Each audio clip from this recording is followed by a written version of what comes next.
Nothing is so terrible as a pretentious movie. I mean, a movie that aspires for something really terrific and doesn't pull it off is shit, it's scum. And everyone will walk on it as such. And that's why poor filmmakers, in a way, that's their greatest horror, is to be pretentious. So here you are, on one hand, is trying to aspire to really do something. On the other hand, you're not allowed to be pretentious. And finally you say, fuck it. I don't care if I'm pretentious or not pretentious, or if I've done it or I haven't done it. All I know is that I am going to see this movie. And that for me, it has to have some answers. And by answers, I don't mean just a punchline. Answers on about 47 different levels. And it's very hard to talk about these things without being very corny.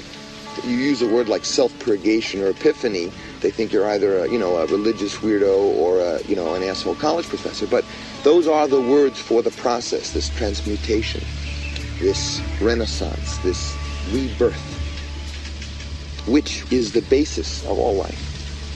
The one rule that all man, from the time they first were walking around looking up at the sun, scratching around for food and an animal to kill, the first concept that I feel got into their head was the idea of life and death. That the sun went down and the sun went up. That the crop, when they learned how to make a crop, it died. In the winter, everything died. And to the first man, he must have thought, oh my God, it's the end of the world. And then all of a sudden, there was spring and everything came alive and it was better. I mean, after all, look at Vietnam. Look at my movie. You'll see what I'm talking.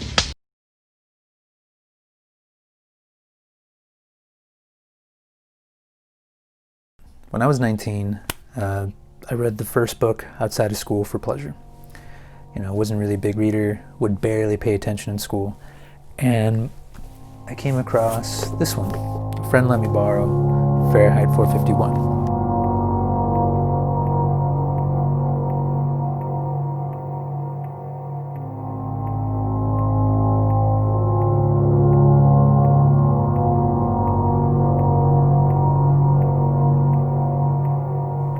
It just got me excited, knowing that there was a whole world of different ideas and stories and things that I could learn that I didn't know before. Knowing that I wouldn't know everything, but anything that I can choose independently on my own, whatever kind of glowed, so to speak, I can pick up, and I can learn whatever I want to learn. And that was very empowering. It was a very empowering message. And I suspect if I would have read that in school, I know other people have read that in school, if I would have read that, maybe it wouldn't have resonated the same way. It was me just kind of by chance stumbling upon that book that it kind of hit me a lot. It just had like a higher resonance, to use a woo-woo kind of term. It just glowed and it just stood out and it left an impact. Ah, Robinson Crusoe. The Negroes didn't like that because of his man, Friday. And Nietzsche. Ah, Nietzsche. The Jews didn't like Nietzsche. Now, here's a book about lung cancer. You see, all the cigarette smokers got into a panic, so for everybody's peace of mind, we burn it. Ah, now this one must be very profound. The Ethics of Aristotle. Now, anybody that read that must believe he's a cut above anybody that hadn't. See, it's no good, Montag. We've all got to be alike. The only way to be happy is for everyone to be made equal. So, we must burn the books, Montag. All the books.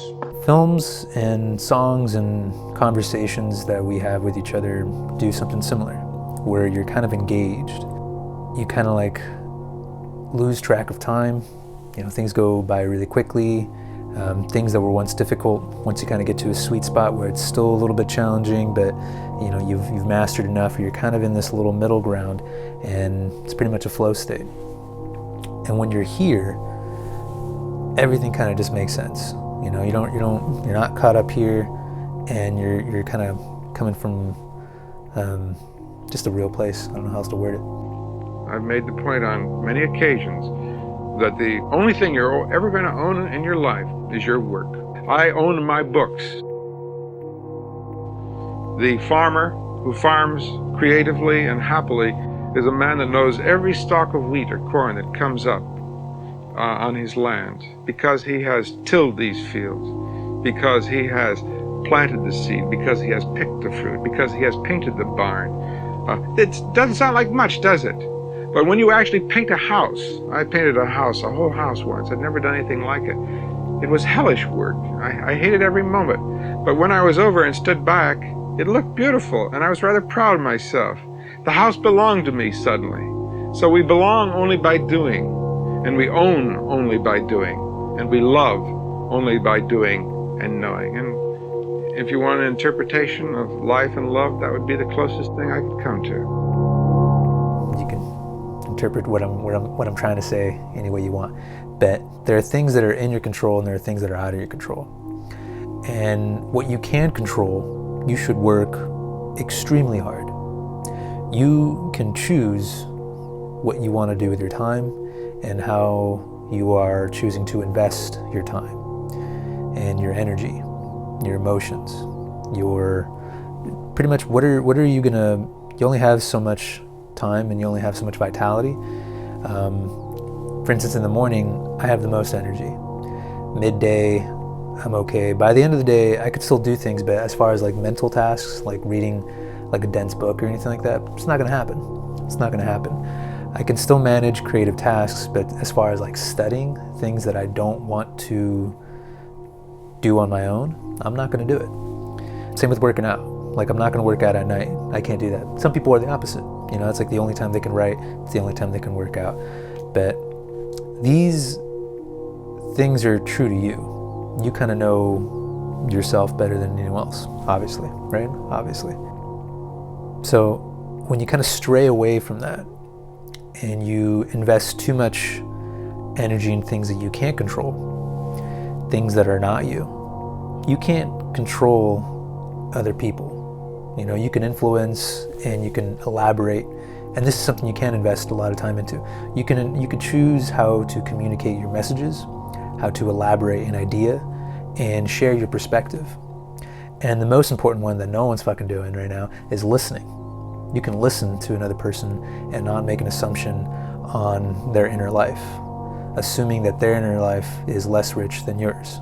The only matter of concern to a wise and philosophic individual is the things completely under your control. You can't control the movements of the sun and the planets. You can't control whether a leaky ship sinks or makes it to port.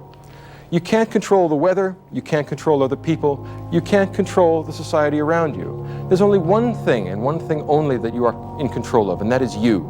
Your will, your intentions, yourself. In other words, the wise man, the truly philosophical man, is the man who is entirely in control of his own soul, who takes utter and complete moral responsibility for his actions and is indifferent to everything else, not because he doesn't care about other people, not because he doesn't care about the felicity of the entire human species, but because it's not under his control. There's no use wondering or worrying about what tomorrow will bring, since tomorrow isn't under your control.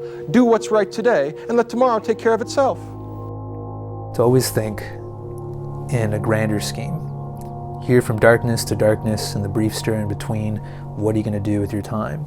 Do you want to waste your fucking life talking about politics and arguing with your neighbor and arguing with your family? Or do you want to learn more? Do you want to experience more? Obviously, there's a lot of constraints in your life right now, at least where I'm at. And I think for most people right now, they're not where they were expecting at the beginning of the year. And this is just the cards that we have right now. There's not too much we can do around that. You know, there are realities that we can't change on our own. And I guess that's the main thing. What can you control today and what can't you control? And given the choice to run it all back, how would you do things differently, if at all? So a lot of times we just kind of like, we have to go through this tumultuous period in order to appreciate the peace that we have, or to appreciate what we didn't know we had in front of us the whole time. And to kind of make a corny wrap on the whole thing, it's pretty much love, right? And that is the answer in almost every situation. And in my opinion, I think the best definition that I've heard willing the good of the other for the sake of the other. So it has nothing to do with you. It's not about you. It's about the other person. You should want other people to see the big picture. You should want to see the big picture.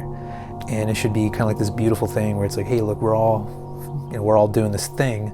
It's pretty weird. Let's help each other out, you know? And that's a very willy-nilly kind of way of looking at it. You can look at it in a more pessimistic sort of way, where in different mythologies, I'm going to use like the Sisyphus analogy, where you're carrying a burden for all eternity. You know, I mean, pretty much it just never gets easy. You know, life is suffering, and if you accept that and you kind of go with it, instead of fighting it, you can make it kind of a joyous thing. It's like, you know what, we're here for a little while. We're meant to kind of carry as much of a burden as we can so the person next to us doesn't have to.